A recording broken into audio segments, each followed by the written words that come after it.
Esses 4:8. Uma mente alimentada pela boa fama. Esse é o nosso 6º sermão da série Saúde Mental. Diz assim o texto das Escrituras: finalmente, irmãos, tudo que é verdadeiro, tudo que é respeitável, tudo que é justo, tudo que é puro, tudo que é amável, tudo que é de boa fama, se alguma virtude há e se algum louvor existe, seja isso que ocupe o pensamento de vocês. Na Nova Versão Internacional, o tradutor nos diz assim: finalmente, irmãos, pensem em tudo que for verdadeiro, tudo que for digno de respeito, tudo que for justo, tudo que for puro, tudo que for amável, tudo que for de boa fama, em tudo que houver alguma virtude ou algo de louvor. Vamos orar. Te louvamos, Senhor, porque hoje meditamos na Tua palavra, mas estamos aqui porque o Senhor tem conduzido essa igreja ao longo da história, Senhor. É o Senhor quem tocou no coração de irmãos para que plantassem essa igreja nesse lugar. Tocou no coração de irmãos para que viessem congregar, trabalhar aqui e aqui celebrar o Teu nome. E hoje, pela graça e bondade do Senhor, nós fazemos parte dessa igreja, dessa história que o Senhor resolveu escrever aqui nesse bairro. Por isso, Senhor, quando nós meditamos na Tua palavra, nós pedimos que o Senhor continue nos fortalecendo, nos alimentando com essa mesma palavra, Senhor, para que nós continuemos fiéis, proclamando do Teu Evangelho aqui nesse lugar. Fala conosco nessa noite, instrui-nos de acordo com as letras da tua Bíblia, Senhor, da Tua Escritura, para a glória do Teu próprio nome em Cristo Jesus. Amém. Irmãos, todos nós estamos em constante transformação, em constante mudança. Nós já deixamos para trás tudo aquilo que nós éramos e alcançamos o ponto onde nós nos encontramos hoje, aqui e agora. E pela graça de Deus, daqui para frente nós seguimos em direção àquilo que seremos. Eu confesso que eu tenho uma grande expectativa que cada um de nós, ao olhar para a sua própria vida, possa perceber que hoje, depois de um certo tempo de caminhada cristã, 2, 5, 10, 15, 20, 30, uma vida inteira de caminhada no Evangelho, possa perceber que hoje está mais próximo de se parecer com Jesus do que era no passado. Essa é uma expectativa que nós temos. Eu temo até, diga-se de passagem, que muitos irmãos tenham como ponto mais alto da sua vida cristã o momento da sua conversão. Isso é triste. Porque o momento da conversão, embora para muitos seja um momento de muita emoção, de quebrantamento, a minha conversão, por exemplo, aos 12 anos, é algo que marcou a minha vida. Eu estava num acampamento de carnaval, em Apucarana. Lembro dos pastores que ministravam ali, era o pastor José Carlos, o reverendo Otoniel, antigo pastor falecido na glória do Senhor. E eu lembro quando eles falaram de Jesus e como aquilo me impactou. Eu senti como sendo o próprio Salvador vindo ao meu encontro e passando por mim. Foi extremamente emocionante. É algo que nos marca. Outros têm experiências menos emocionantes ou mais emocionantes. A grande questão não é essa. A grande questão é que a conversão não é a linha de chegada. A conversão é o ponto de partida. É onde tudo inicia. E é muito triste quando nós olhamos para muitas pessoas ou quando nós nos percebemos que o ponto da maior espiritualidade que nós tivemos foi lá atrás. Foi no momento em que nós estávamos começando a carreira. É como se nós considerássemos que o auge de uma criança é o seu nascimento. O nascimento da criança é algo inicial. Nenhum pai ficará satisfeito com seu filho se depois de 2, 3, 4 anos ele não falar, ele não se mover, ele não desenvolver. O pai vai ficar muito preocupado. Falando, o que está acontecendo com essa criança? Já era para ele fazer outras coisas. Eu me lembro-me que... é duro, né? Eu me lembro que, anos atrás, eu estava ouvindo o sermão do reverendo Hermstein, até foi numa conferência teológica, ali na Igreja Presbiteriana Central, onde o reverendo Hermstein estava falando sobre cada coisa ser boa e desejável no seu devido tempo. E ele falou, por exemplo, das netinhas dele. E ele disse que, quando elas eram pequenas, a vovó até foi lá e comprou aquelas calcinhas de babado, cheia de babado, escrito assim, eu sou da vovó, né? E ele via aquela menininha com aquela fralda e aquela calcinha andando pela casa, era muito bonito, era uma criança, era algo que enchia os seus olhos. Ele falou, mas se depois de um certo tempo aquela criança vir a usar fralda de novo, aquilo não é um bom sinal. Existem coisas que são até bonitas num devido tempo, que fazem parte de um desenvolvimento natural. Mas se depois da vida adulta alguém tiver que ser preso às fraldas novamente, é porque algo está errado, porque aquilo não faz parte naturalmente daquele período da sua vida. Da mesma forma nós, conquanto estamos em transformação contínua, precisamos estar em transformação rumo a um crescimento. É preciso compreender que o nosso caráter, embora flexível e maleável, ele deve encontrar uma fonte em Cristo Jesus, e é nele que nós nos espelhamos. Se nós estamos mudando continuamente, precisa ser efetivamente para melhor. É possível, irmãos, nesse processo de mudança, olhando para Cristo, superar aquilo que nos envergonhava no passado e avançar rumo a uma transformação que nós desejamos e necessitamos por meio de Jesus. Todos nós precisamos dessa transformação. E essa transformação, inevitavelmente, passará por uma renovação da nossa mente. Ninguém será transformado se não tiver a mente e o coração transformado por um agir especial do Espírito Santo de Deus, nos movendo até Cristo Jesus. E essa deve ser uma preocupação que eu e você devemos ter. Saber se nós, de fato, estamos amadurecendo. Em quem nós estamos nos tornando como cristãos? De fato, nós temos crescido na fé? Será que se hoje alguém que nos encontrou há 2, ou 3, ou 4, ou 5 anos atrás, vai perceber que nós amadurecemos na fé?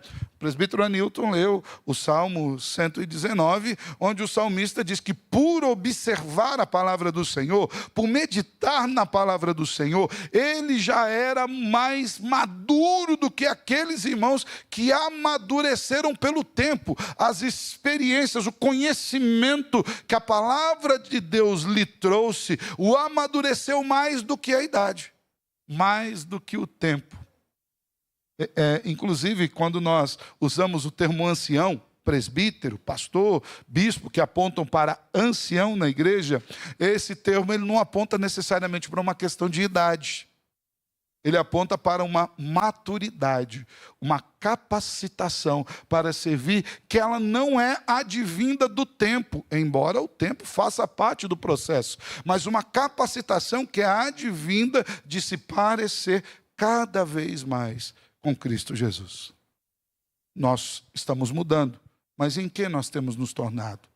Quando nós olhamos ao nosso redor, é possível percebermos claramente que há uma decadência moral e espiritual no mundo que nos cerca, na nossa sociedade. Nós vemos que a sociedade, ela está em plena degradação.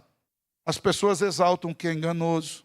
As pessoas exaltam aquilo que é desequilibrado, aquilo que é malicioso. As pessoas exaltam aqueles que não têm uma boa postura de caráter. Esses, inclusive, muitas vezes são aplaudidos. Nós vemos que as músicas do nosso tempo hoje têm promovido a violência, quando não promovido a imoralidade. Muitas histórias têm os bandidos como personagens. Eu não sei se você tem o costume. Hoje mudou até o jeito de assistir televisão, né? As pessoas assistem séries, mas muitas das séries você vai ter o bandido como personagem central, como o mocinho, no lugar daquele que você deveria de fato considerar. Eu lembro-me que quando lançou aquela série que foi até famosa, Casa de Papel, eu parei depois porque eu fiquei com raiva da série. Por que eu fiquei com raiva da série? Porque as pessoas estavam torcendo para quem?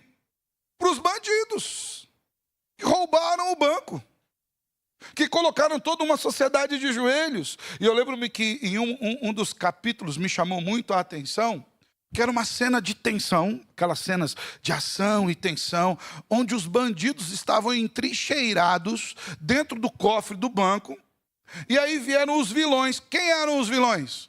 Os policiais, que vinham para tirar os bandidos lá de dentro. E toda a história, a narrativa foi construída no sentido de que os heróis estavam tentando dar uma mensagem boa e os policiais estragaram. E a gente, sem perceber, a gente vai olhando aquilo ali e vai entrando até que, infelizmente, para o autor lá da série, apareceu a história de um policial em específico em que ele acordou de manhã, deu um beijo na esposa, deu tchau para os filhos, colocou a sua roupa, não era nem arma, nada, e foi trabalhar.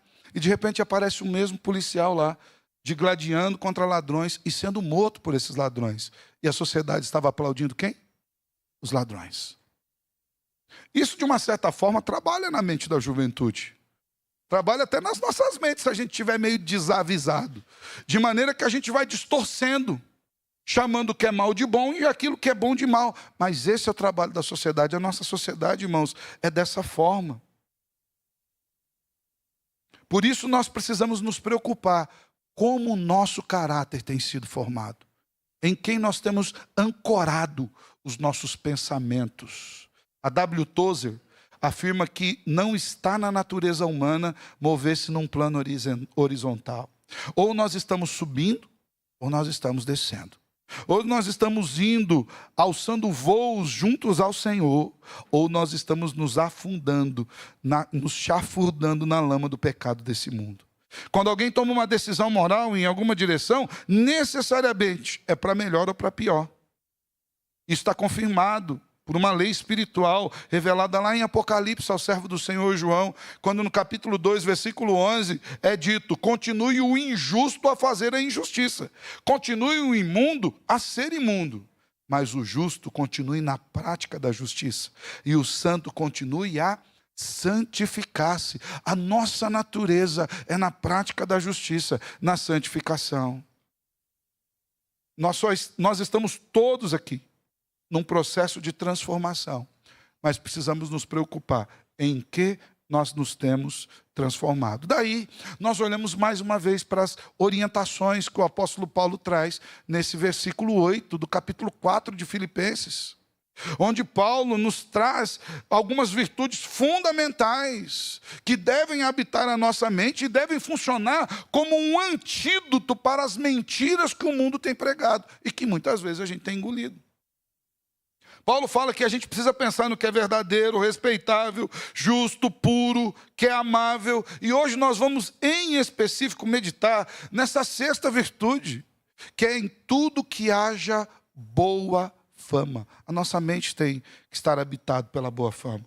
O termo original grego para boa fama é eufemos, que significa tudo aquilo que tem uma boa reputação, tudo aquilo que é moralmente aprovado, tudo aquilo que soa bem, tudo aquilo que seja promissor, que produza um bom futuro. Olha que coisa boa. A boa fama produz um bom futuro. Tudo aquilo que leva a uma prosperidade que não tem a ver com dinheiro. Não é teologia da prosperidade, como as pessoas falam. Deixa eu falar um negócio para você. A teologia da prosperidade de hoje, ela promove pobreza. Pobreza de espírito. É gente que enche o bolso de dinheiro e faz esse dinheiro seu ídolo. Prosperidade verdadeira nós cantamos aqui, é satisfação. As mulheres têm lido um livro, se eu não me engano, na segunda-feira, O Segredo do Contentamento. Isso é prosperidade. Prosperidade não é ter todas as coisas, é conhecer Deus em todas as coisas que você já tem. Quem é assim é próspero. Próspero não é quem tem muitas coisas, é quem não necessita de nada. Próspero é aquele que está com a vida totalmente oculta em Cristo Jesus. Boa fama leva à verdadeira prosperidade, que é satisfação em Cristo. Leva àquilo que é afortunado, aquilo que soa como uma boa notícia. E aqui é a única vez que esse termo aparece em todo o Novo Testamento, assim como muitas dessas expressões que o apóstolo Paulo usa. Aqui é o único lugar que esses termos aparecem. Essas virtudes, elas são atrativas, são bem-vindas, mesmo que essas virtudes não sejam necessariamente questões de não crentes, mas elas refletem, ou melhor, sejam questões que não estão ligadas só aos crentes, mas elas refletem o caráter de Deus. Por isso a boa fama refere-se àquilo que é digno de ser comentado, digno de ser atraente. Num contexto cristão, nós devemos ser aqueles que levam a boa fama. A boa fama em específico chama a atenção, pois ela aponta para tudo aquilo que é verdadeiramente respeitável nesse mundo. Há várias ações que todas as pessoas concordam em elogiar, que todas as pessoas em todas as épocas entendem que são virtudes. Por exemplo, a cortesia, a urbanidade, a gentileza, o respeito pelos pais, a pureza no relacionamento entre irmãos, Essas virtudes estão entre virtudes que são consideradas de boa fama. E o cristão, em especial, deve ser um padrão, um exemplo de cada uma dessas virtudes. A mente de um cristão deve estar completamente tomada por essa virtude que é tão ampla. Por quê, irmãos? Porque o mundo tem produzido coisas que não são de boa fama. E nós precisamos olhar para o Senhor, para termos a mente totalmente capturada por essa verdade, para que nós não capitulemos as mentiras do mundo. A mente que se fixa nessas coisas de boa fama, em vez daquelas coisas que são desonrosas, tem muito em comum com o amor. Uma mente que está fundamentada na boa fama é uma mente fundamentada no amor, que se alegra quando se traz a verdade a outras pessoas, e que não se alegra com a injustiça. Paulo fala sobre essa questão em 1 Coríntios capítulo 13, dos versos 5 até o 6, quando nós lemos que o amor não se conduz de forma inconveniente. Isso é boa fama. O amor não busca os seus interesses. Isso é boa fama. O amor não se irrita, isso é de boa fama. O amor não se ressente do mal, isso é de boa fama. O amor não se alegra com a injustiça, isso é de boa fama. Mas o amor se alegra com a verdade. Ao compararmos essa lista de virtudes referentes à boa fama, indicadas aqui pelo apóstolo Paulo, com a descrição que Davi faz da palavra do Senhor, lá no Salmo 19, dos versos 7 até o 11, nós vamos encontrar um paralelo maravilhoso, mostrando que a boa fama advém diretamente da palavra do Senhor.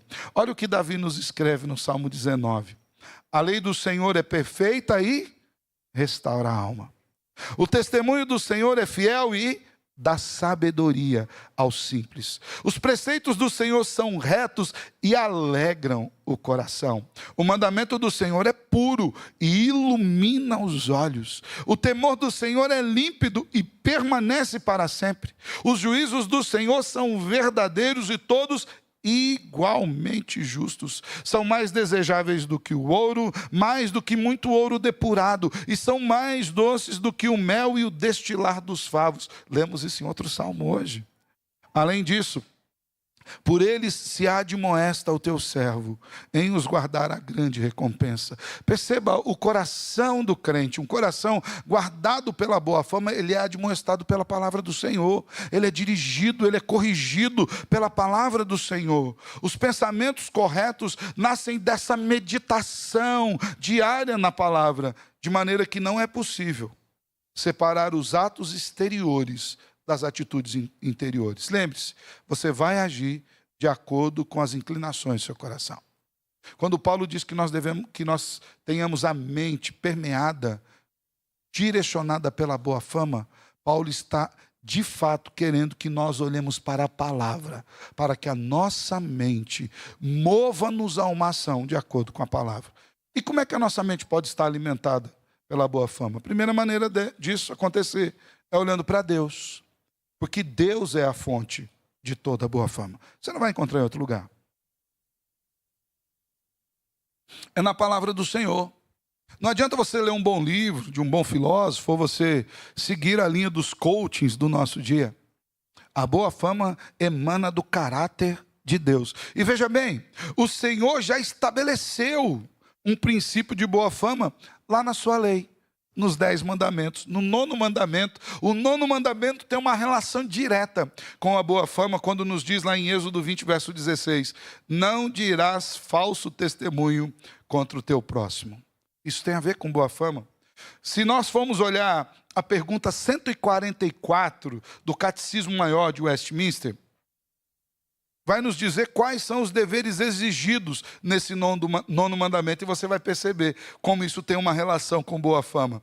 Como o Senhor, ao estabelecer o 9º mandamento, ele estava estabelecendo um princípio profundo de boa fama. A resposta à pergunta 144 é o seguinte: os deveres exigidos no 9º mandamento são conservar e promover a verdade entre os homens e a boa reputação de nosso próximo, assim como a nossa. Evidenciar e manter a verdade e de coração sincera, livre, clara e plenamente falar a verdade, somente a verdade em questões de julgamento e justiça e em todas as mais coisas, quaisquer que sejam. Considerar caridosamente os nossos semelhantes. Amar, desejar e ter regozijo pela sua boa reputação. Entristecer-nos pelas suas fraquezas e encobri-las, e mostrar franco reconhecimento dos seus dons e graças, defender a sua inocência, receber prontamente boas informações a seu respeito e rejeitar as que são maldizentes, lisonjeadoras e caluniadoras, prezar e cuidar de nossa boa reputação e defendê-la quando for necessário, cumprir as promessas lícitas, empenhar e praticar tudo que é verdadeiro, honesto, amável e de boa fama. Quando nós olhamos para a palavra do Senhor, nós entendemos o que é de boa fama. O que é de boa fama tem relação em cuidar da nossa reputação diante de Deus e cuidar dos nossos irmãos amorosamente. Não expor os irmãos, olhar para eles caridosamente, sofrer com as suas fraquezas, encobri-las em amor. Encobrir não é jogar debaixo do tapete, viu, irmão? Não é isso. Nós vamos ver depois, quando nós formos falar sobre a questão de o mundo não promover a boa fama. Encobrir é literalmente cobri-las com amor. Às vezes nós vemos em muitos lugares uma sanha no coração em expor a malignidade do outro, o pecado do outro. A Bíblia diz que o amor cobre a multidão de pecados, de maneira que o pecado é tratado, mas ele não é exposto para que as pessoas simplesmente apedrejem a pessoa. Embora a boa fama tenha o sentido de falar favoravelmente, de cobrir os irmãos com graça, há ainda um outro sentido muito particular que tem o termo boa fama. A ideia de boa fama se relaciona ainda com aquele silêncio santo no começo do sacrifício que se oferece na presença de Deus. Isso aponta para a ideia de que a mente e os lábios de um cristão devem estar habitados por pensamentos e palavras que são ouvidas diante de Deus, ainda que elas não sejam ditas. Quando se preparava para o sacrifício no templo do Senhor, as pessoas que faziam aquele sacrifício faziam em silêncio, mas a inclinação dos seus corações estavam totalmente voltadas à adoração. E a boa fama é essa adoração que, mesmo silente, revela a bondade e o caráter de Deus. Então nós não vamos encontrar boa fama em nenhum outro lugar no mundo que não seja no Deus que nos instrui a agir dessa forma. Você consegue entender isso, irmãos? Que o mundo não vai promover isso. O mundo quer o mal do irmão. O mundo não quer que nós cuidemos da nossa reputação. Ele quer que nós cuidemos de angariar lucros, angariar fama, ainda que isso acabe com a reputação. Hoje as pessoas não estão mais preocupadas com a reputação. Olha a justiça do nosso mundo. E diga-se de passagem, muita coisa é culpa nossa aqui, viu? Pessoas que foram presas com milhões em dinheiro nos seus apartamentos, hoje estão eleitas de novo. Quem votou? O povo. Às vezes nós não fazemos um crivo bíblico de como nós devemos votar. Eu lembro uma pessoa que falou comigo: pastor, eu perco todos os meus votos, né? Todo mundo que eu voto não ganha. Eu falei: você não perdeu o seu voto. Você manifestou o seu desejo. Eu sou desse também. A pessoa que eu voto não ganha. Essa pessoa, se tem o meu voto, ela não vai ganhar, porque o meu padrão de voto não é o que o mundo está trazendo aí. Mas por que nós vemos isso crescendo? As pessoas não estão nem um pouco preocupadas com reputação. As pessoas estão preocupadas com fama, com dinheiro. Nós vemos hoje tantas igrejas crescendo, surgindo de maneira não bíblica, porque as pessoas não estão preocupadas com o sacrifício diante de Deus, estão preocupadas em angariar mais e mais pessoas, a qual custo seja, e muitas vezes em detrimento do próprio evangelho. Tem muito lugar que nem é pregado mais o evangelho. Tem muito sermão em que o pastor sobe no púlpito, ele sequer lê a Bíblia como pretexto, ainda que ele não vai pregar sobre aquilo. Hoje, acho que talvez ele pense: já que eu não vou pregar sobre isso mesmo, para que ler, né? Ele começa simplesmente a falar. A boa fama emana de olharmos para Deus e de termos a mente habitada pela palavra de Deus, seguindo os preceitos de Deus nesse mundo mau. Então, uma mente alimentada pela boa fama reconhece que é só em Deus e em sua palavra que nós encontramos um porto seguro para ancorar a alma e a mente. Segunda verdade é que, consequentemente, uma vez que Deus é a única fonte da boa fama, o mundo não vai conseguir promover essa boa fama de maneira bíblica. Uma vez que a boa fama é uma virtude que remonta à própria lei de Deus, em meio ao povo de Deus é preciso repudiar tudo aquilo que não esteja de acordo com a lei de Deus. E aqui, irmãos, falando sobre a lei de Deus, é muito bom nós lembrarmos que a lei do Senhor não foi abolida. Os 10 mandamentos não são coisa lá do passado, que foi abolida e a gente não precisa se preocupar com eles, não. Eles estão vigentes. Jesus aplicou os 10 mandamentos quando ele... eu falo que é a única redução que amplia, né? Jesus reduziu os 10 em 2, mas ele ampliou profundamente o conceito dos 10 mandamentos. Os 4 primeiros mandamentos que nós temos na lei de Moisés estão ligados a Deus. E como Jesus tratou deles? Ame ao Senhor com toda a sua força, com todo o seu entendimento, com tudo que há em você, com tudo aquilo que você pode fazer. Que Deus seja o primeiro na sua vida em todos os aspectos. E os 6 outros mandamentos estão ligados aos relacionamentos interpessoais. E como Jesus tratou deles? Ame o seu próximo como a si mesmo. Tudo aquilo que você gostaria de fazer para você faça em favor do seu próximo. E aqui Jesus não está usando de psicologia reversa, não, viu? Aquela ideia, não, como é que eu vou amar o outro se eu não me amo a mim mesmo? Jesus sabe que a gente já se ama demais. Nós nos amamos mais do que a gente deveria. Ele parte desse pressuposto.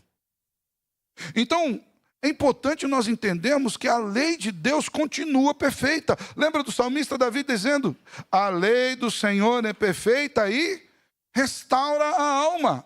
Almas restauradas são restauradas por essa lei. Essa lei que continua vigente, que continua nos dirigindo, que continua nos guiando. Então nós, como cristãos, devemos repudiar tudo aquilo que seja contrário a essa lei. A idolatria, a imoralidade, a injustiça. Assim que detectadas, devem ser acusadas e excluídas.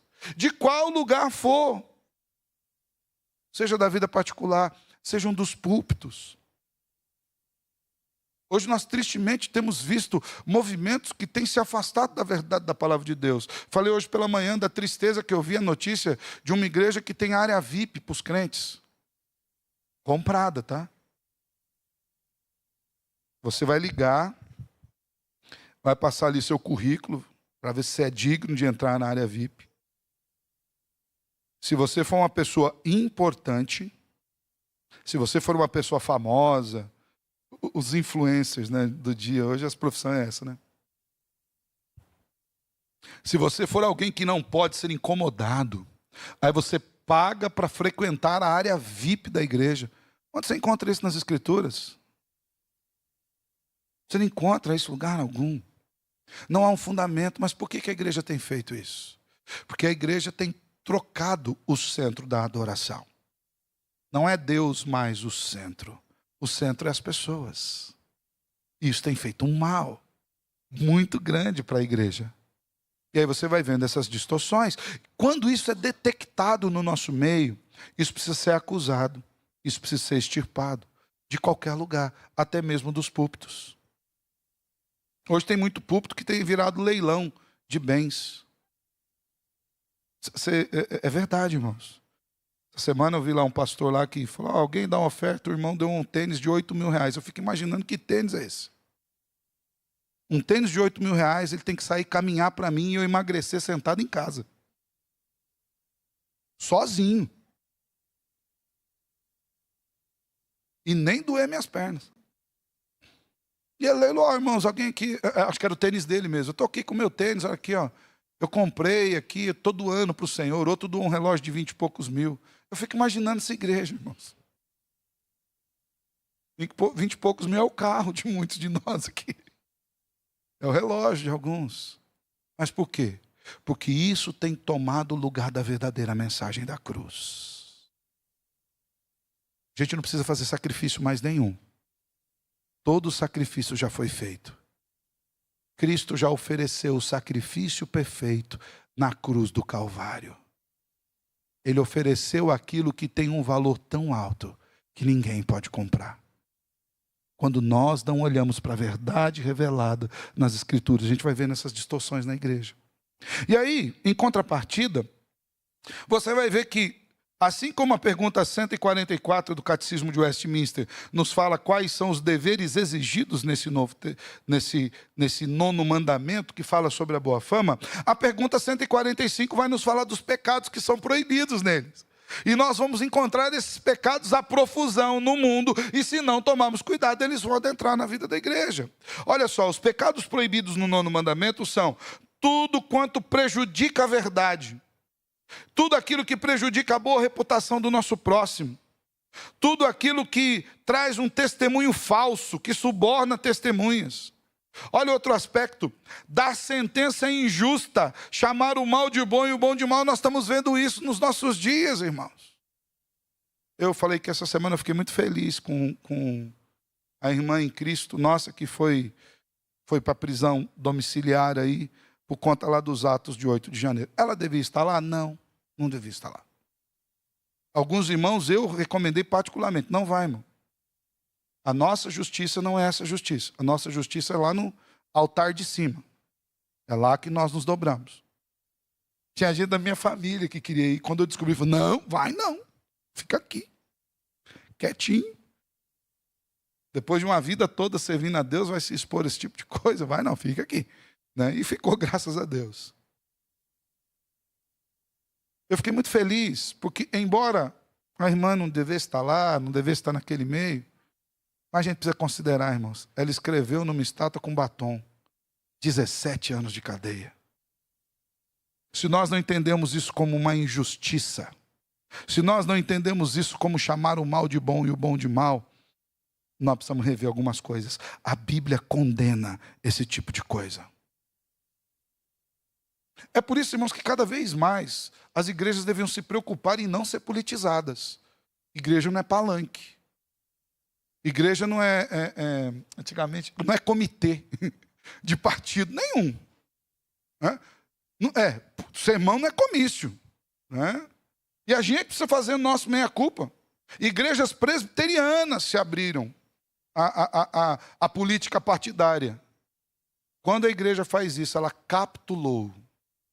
Ela deixou de vender, ou melhor, ela se vendeu àquilo que é desse mundo.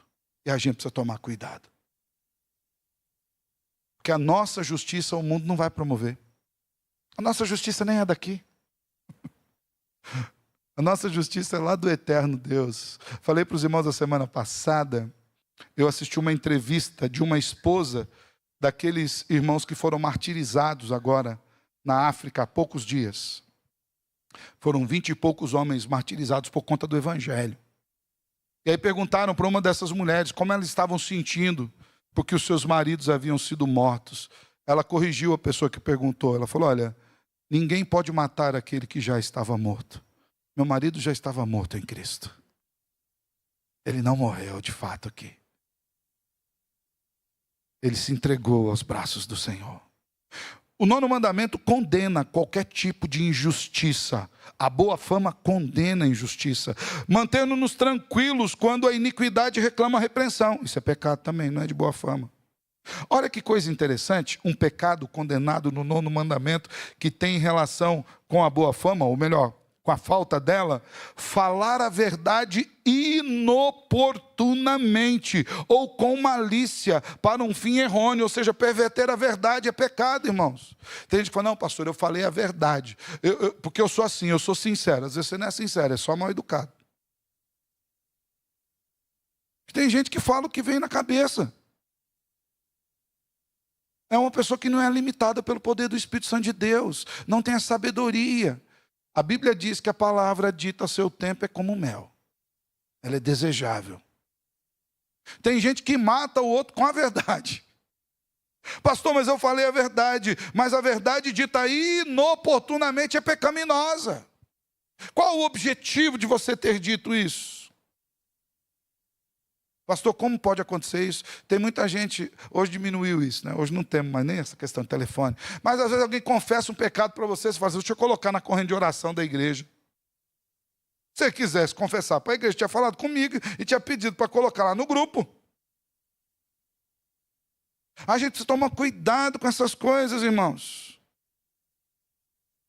Interpretar de maneira má as intenções de outras pessoas. Isso não é de boa fama, isso é um pecado. Ah, pastor, aquela pessoa falou isso porque ela queria me atingir. Como é que você sabe que ela queria te atingir? Você está dentro do coração dela? Você está dentro da mente dela? Não, ela falou com o propósito de me atingir. Na verdade, isso só mostra um egoísmo do nosso coração em achar que a gente é o centro do mundo e que o mundo gira em torno da nossa vida.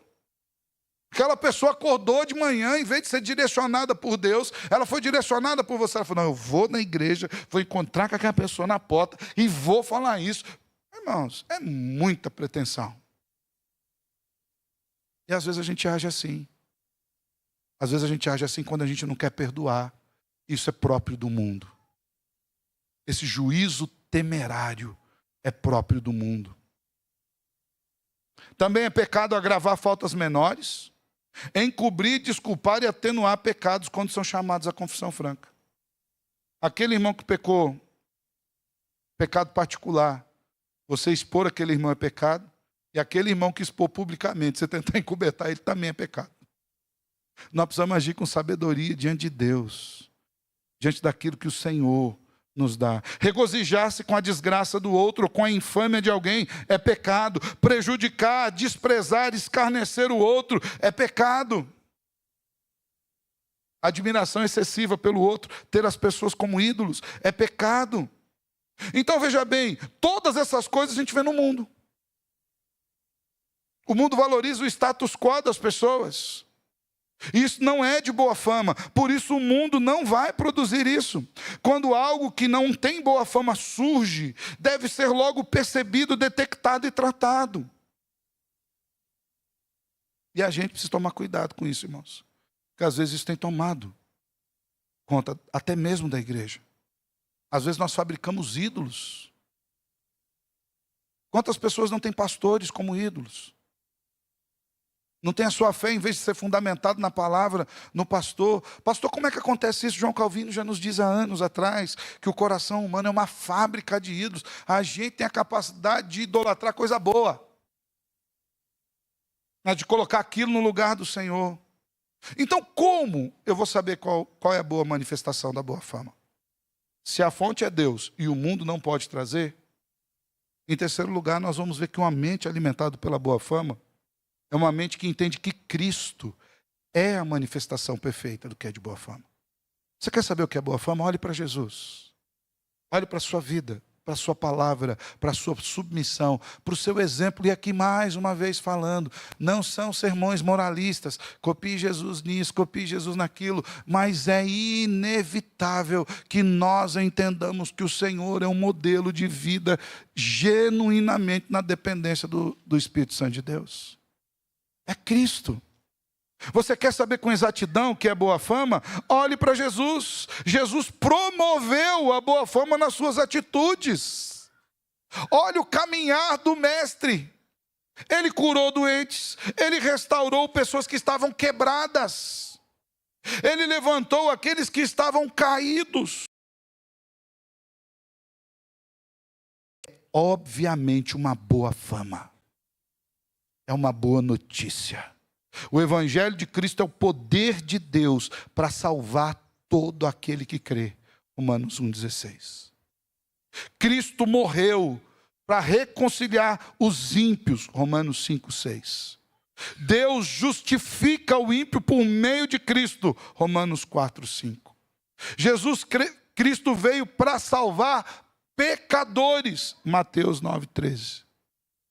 De maneira que a boa fama é a proclamação e o resultado prático da proclamação do Evangelho na vida da igreja. Isso é de boa fama. É contrário ao mundo. É estranho ao mundo. Está começando a ficar estranho para os crentes mesmo. Mas é o que a palavra de Deus nos chama a fazer. Nós somos chamados, irmãos, a evidenciarmos isso nos nossos pensamentos, na nossa vida, na nossa prática, na nossa palavra, em tudo aquilo que nós fizermos. Tem muitas pessoas que estão com as mentes adoecidas, porque não conseguem repousar a mente na palavra do Senhor. E aí vive nas enganações do mundo. Ah, pastor, mas todo mundo faz assim. Você já ouviu aquela palavra sábia da sua mãe, né? Você não é todo mundo. Nós nem do mundo somos. Como assim, pastor? Somos extraterrestres? Nós somos concidadãos dos céus. Nós estamos aqui de passagem. Lá aos Colossenses, Paulo fala, olha, vocês que já nasceram de novo em Cristo Jesus, olhem para as coisas que estão lá no alto, onde Cristo Jesus vive. Procure viver aquelas coisas. Nós estamos aqui como embaixadores de um reino diferente. E nós precisamos viver os valores desse reino. Porque a nossa embaixada manifesta os valores desse reino. Meus irmãos, em grande medida nós somos a somatória, se não dizer por tudo. Nós somos a somatória de tudo que nós amamos. E por necessidade moral, nós crescemos na imagem daquilo que nós mais amamos.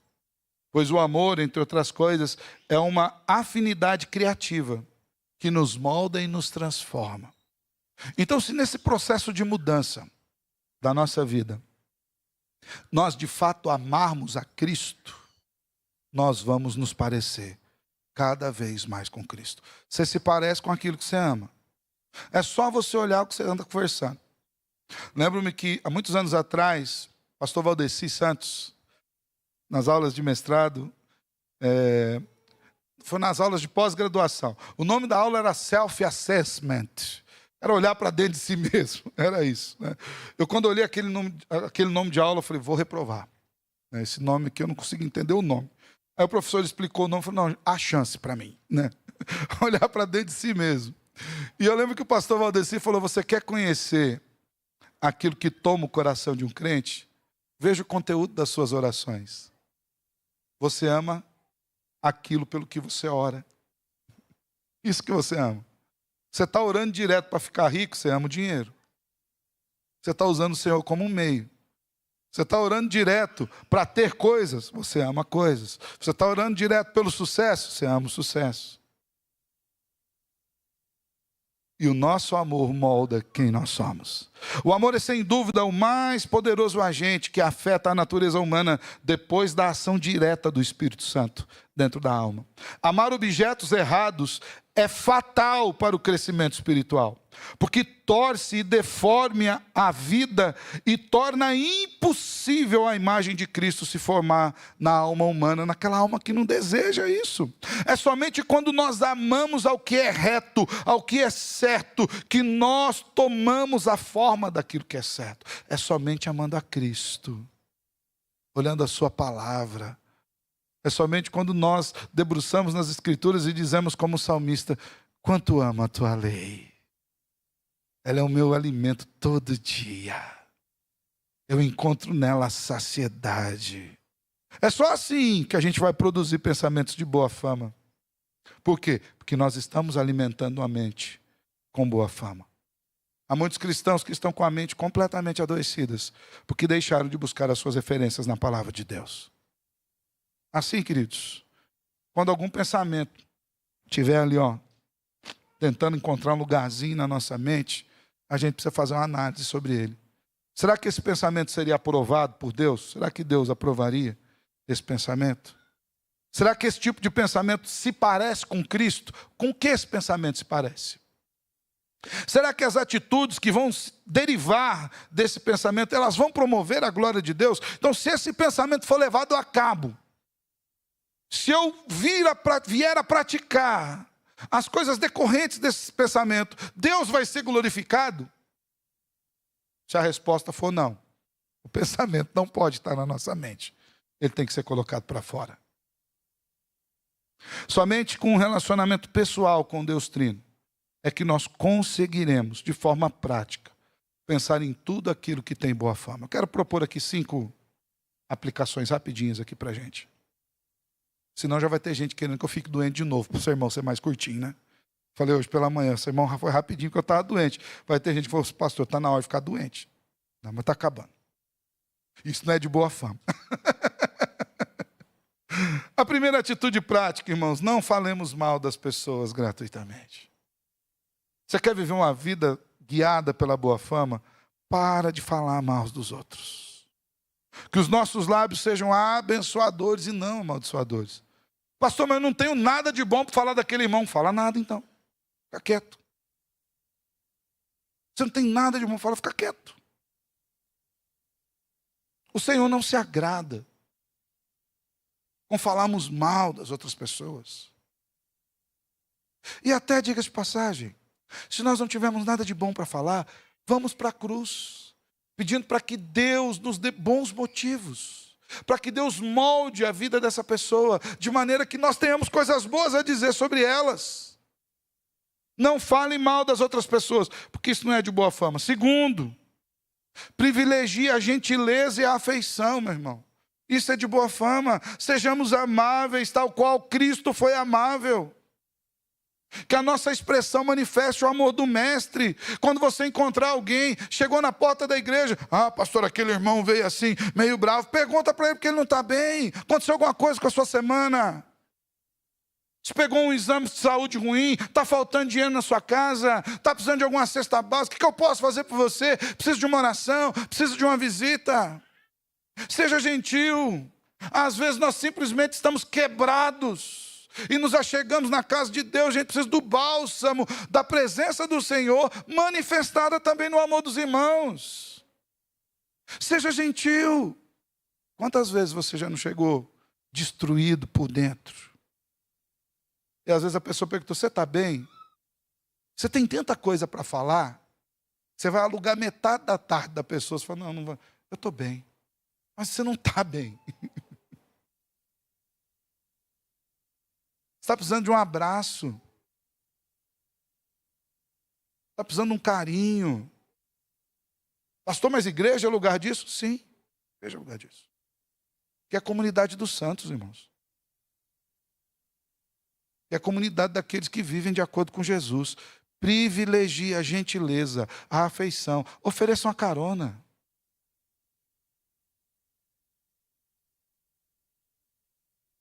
Tem alguns irmãos que têm crianças pequenas, aí perguntam se está tudo bem lá.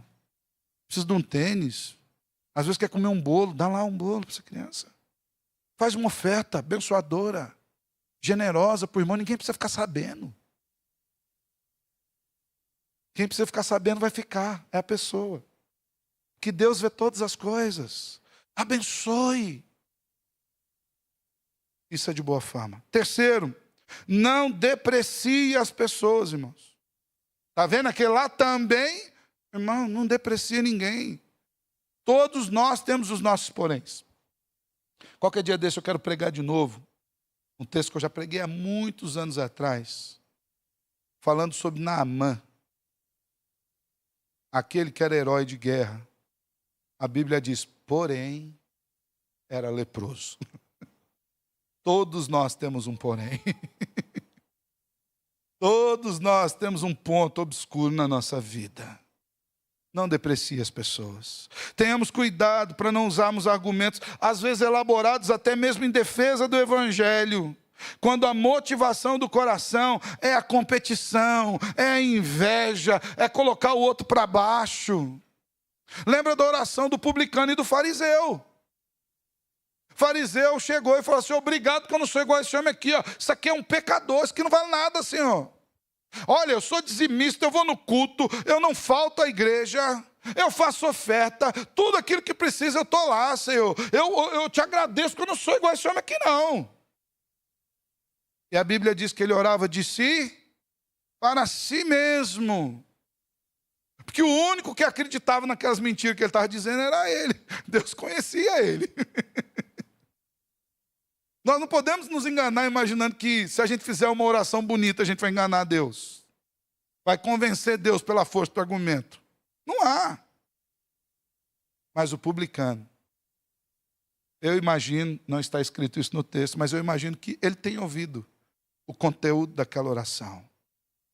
E ele ora assim, seja propício a mim, que eu sou pecador. A ideia de ser propício significa eu de fato não tenho nada para te oferecer. Eu preciso que o Senhor faça uma oferta em meu lugar, para que eu seja aceito pelo Senhor, não pelo que eu sou, mas pelo Senhor mesmo. A ideia de ser propício a mim, ela aponta diretamente para aquilo que Cristo fez em nosso lugar. Ele é a oferta. Ele é o cordeiro que foi oferecido pelo próprio Deus. Não tinha nada que a gente pudesse oferecer. E a Bíblia diz que esse homem voltou para casa como? Lembra qual o termo que diz nas Escrituras? Justificado. Por que não diz que esse homem voltou para casa com a oração atendida? Esse homem voltou para casa feliz. Esse homem voltou para casa cheio de regozijo no coração. Mas a Bíblia é clara, porque aquele homem falou: Senhor, eu sou pecador mesmo, eu não posso me achegar ao Senhor, eu preciso que o Senhor venha até mim, que o Senhor ofereça o sacrifício no meu lugar. E a Bíblia deixa bem claro que o Senhor fez isso. O Senhor ofereceu o sacrifício. E ele voltou para casa justificado. Nunca deprecie os outros. Sabe por quê? Somos pecadores mesmo. Todos nós. Nem precisa de lupa você procurar o pecado nos outros. Todos nós. 4, nunca chame o mal de bem, nem o bem de mal, irmão. Nós precisamos tomar cuidado. Às vezes as influências do mundo, dos filmes, das músicas, fazem a gente mudar a sintonia. O mal continua sendo mal, ainda que todo mundo chame ele de bem. Nós precisamos ter o discernimento. Que nós vivamos de acordo com os valores estabelecidos pela palavra de Deus, e não segundo as percepções errôneas e pecaminosas desse mundo. O mal é mal e o bem é bem. Nós não podemos misturar a sintonia. 5º e último, copie o modelo de Jesus na sua vida. Você quer não errar? Pastor, como é que eu faço para fazer isso aqui? Dá um modelo seguro. Cristo, a Bíblia já deu, o Senhor já deu. Ele é o modelo da perfeição. Tenhamos cuidado para não valorizar pessoas e atitudes apenas pelo que elas representam, pela sua influência, pelos seus recursos financeiros, mas que nós valorizemos a verdade, o testemunho. Olhe para Cristo. Copie Cristo. Como é que eu trato um pecador? Igual Cristo tratou. Como é que eu trato um irmão que está dando trabalho? Igual Cristo tratou. Como é que eu trato a mim mesmo? Igual Cristo tratou. Pastor, Cristo tratou a si mesmo? Sim. Olha o Getsemane. Oração do Salvador.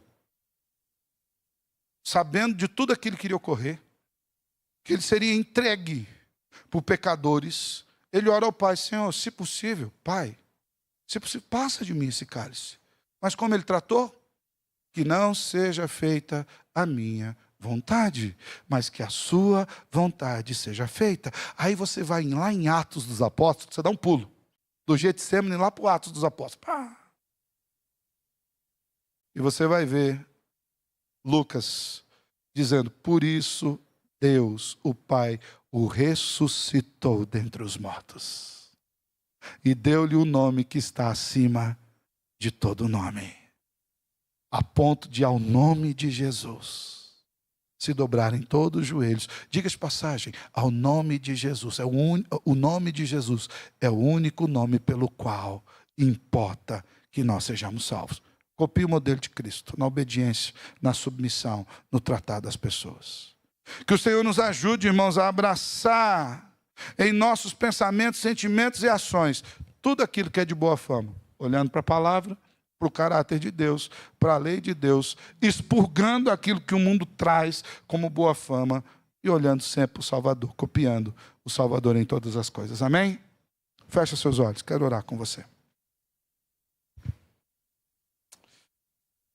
Amado Deus, nós só temos que te agradecer por tudo aquilo que o Senhor faz. O Senhor tem sido muito bondoso com a gente, acima do nosso limite, acima daquilo que nós precisamos. A bondade do Senhor tem estado sobre nós. Quero lhe pedir, Senhor, que o Senhor nos ajude a viver e pensar em tudo aquilo que haja boa fama, de maneira que o teu reino seja visto na nossa vida e que as nossas mentes sejam guiadas por essa verdade todos os momentos em Cristo. Amém e amém. Louvado seja o Salvador. Nós estamos caminhando para o final desse culto, irmãos. Quero agradecer você que nos visitou, o André. Primeira vez que está vindo, né, André? Seja muito bem-vindo, Deus abençoe. Mais alguém vem pela primeira vez? Esse outro irmão eu já vi. Teu nome, querido? Como? Vitor. Também seja bem-vindo. Vamos ganhar um presentinho nosso. Vitor, o André, Sejam muito bem-vindos. Uma alegria tê-los conosco aqui. Voltem sempre. O André eu já conhecia lá do seminário, foi meu aluno no seminário. O Vitor ainda não conhecia, mas seja muito bem-vindo. Podemos nos conhecer mais vezes. Os nossos diáconos vão levar uma fichinha para você preencher, se não levar ainda. Preencha ali para a gente poder ter o teu contato, para a gente conversar com vocês aí durante a semana. Que Deus os abençoe ricamente. Nós também temos uma escola bíblica funcionando pela manhã e temos um outro culto pela manhã. É o mesmo culto da manhã e da noite, tá bom? Mas nós temos também a escola bíblica e o culto da manhã. Que Deus os abençoe. Você que está em casa também, que Deus abençoe sua vida. Você que tem acompanhado os cultos online, tá? Lembrando os irmãos que orem pelo retiro espiritual do carnaval do ano que vem. Nós já estamos trabalhando esse retiro. Você vai falar com o Guilherme, né? Eu vi hoje que o Guilherme tem 90% da UMP na mão dele, né? Ele está governando todas as coisas aí, tá? Então, mas se você quiser participar, você fala com o Guilherme. Infelizmente, os adultos, as vagas que nós tínhamos para adultos já fecharam todas.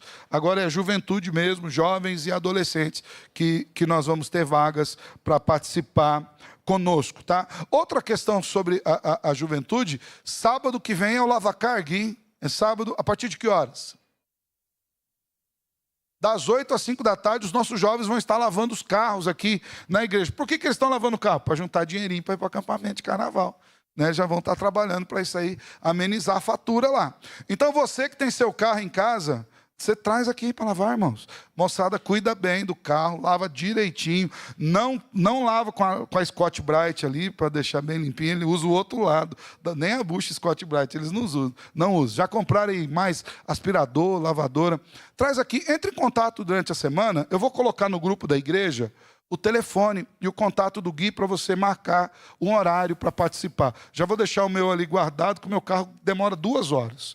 Né? Eu não sei porquê, é maldade deles. Eu lavo a todo lavacar. O último foi 6 meses que ele foi lá. Então o carro está desde lá. Então você traz seu carro aí para os nossos jovens lavar. Outro pedido muito importante, irmãos, é um pedido de oração. Nós, no dia 10 de maio, que é um sábado anterior ao Dia das Mães, nós vamos fazer um impacto evangelístico aqui na Praça Farroupilha e na região da Praça Farroupilha. Nós vamos entregar folhetos, nós vamos abordar pessoas, nós vamos distribuir Bíblias, distribuir água ali, vamos orar com as pessoas. E nós precisamos de algumas coisas. Primeiro, a gente precisa de gente para trabalhar. Hoje nós estamos aí com 8, 10 pessoas, nós precisamos de pelo menos 20 para trabalhar nesse evangelismo ali, com as faixas, distribuindo folhetos nas ruas. Nós temos irmãos que vão confeccionar camisetas, nós vamos fazer uma faixa muito bonita. E nós precisamos de uma equipe de intercessão. Já temos irmãos que vão ficar aqui na igreja intercedendo por isso. Inclusive, nós vamos mandar pelo WhatsApp o nome das pessoas lá. Alguém entregou a vida para Cristo lá, nós já mandamos o WhatsApp, o povo orar aqui, agradecendo ao Senhor e pedindo para que Deus nos abençoe. Dia 10 de maio nós vamos fazer esse impacto evangelístico. Então nós gostaríamos que você já estivesse em oração. Durante todos esses dias. Até o dia 10 de maio. Não amanhã, mas na outra semana é a nossa semana de oração. Das 6 às 7 da manhã. Nós também vamos orar por isso. E se você quiser participar desse projeto. Pastor, eu gostaria muito de entregar um folheto, de evangelizar, de estar presente ali, ajudar em toda a estrutura. Você fala comigo, a gente vai colocar você nesse grupo que vai trabalhar com o evangelismo. Tá bom? Ore por isso. Agradeço a Deus também pela nossa igreja, pelo aniversário tanto de plantação quanto de organização. É o Senhor quem nos tem trazido até aqui. Esses são os avisos que eu tinha para dar aos irmãos. Vamos ficar em pé, irmãos, vamos orar. Agradecer ao Senhor por essa noite. Agradecer ao Senhor por esse momento de culto. Agradecer ao Senhor pela sua palavra e por tudo aquilo que Ele nos tem dado. Te louvamos, Senhor, por essa noite. Te louvamos pelas escrituras lidas, pregadas. Te louvamos pelos cânticos que o Senhor permitiu que cantássemos a Ti. Te louvamos pelo Seu cuidado sobre nós. Te louvamos pelos 55 anos de plantação aqui da nossa igreja. Por o Senhor ter levantado irmãos para virem aqui nos abençoar.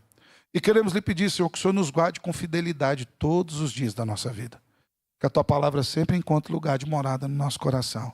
E que o Teu Espírito, Senhor, sempre seja o nosso guia seguro nas Escrituras. É assim que nós lhe pedimos em nome do Salvador Jesus. Amém.